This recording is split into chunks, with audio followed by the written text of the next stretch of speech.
என் பேர் வந்து தியாகினி. நான் 7th B படிக்கிறேன். இந்த ப்ராஜெக்ட் வந்து எதுக்கு செஞ்சிருக்கோம் அப்படின்னா பொல்யூஷன் பற்றின ஒரு ப்ராஜெக்ட். ஏர் பொல்யூஷன்லேருந்து லேண்ட் பொல்யூஷன் வரைக்கும் எல்லாமே இருக்கு. என் பேர் கிரண். நான் வந்து 7th B.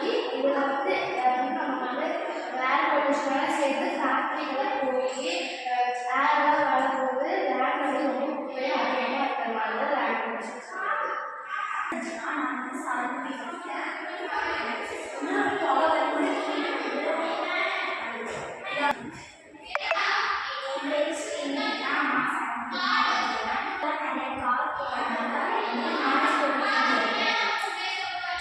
அப்புறம் இதில் வந்து லைட் செட்டிங்ஸ் இருக்குது.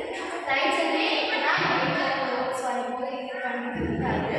அப்புறம் இப்போ வந்து வண்டி இல்லை ஏதோ கார் வச்சுருக்கோம்னா அந்த இதெல்லாம் வந்து ஃபேக்ட்ரிக்குள்ளே போய் இந்த ஃபேக்ட்ரி வர ஃபங்க்ஷனெல்லாம் ஏற்படுத்தி ஏர்லையும் கலந்து ஏரில் வர எல்லா குப்பைகளும் லேண்டில் வந்து லேண்ட் ஃபுல்லாகவே அழுக்காக இருக்கிற மாதிரி தெரியுது.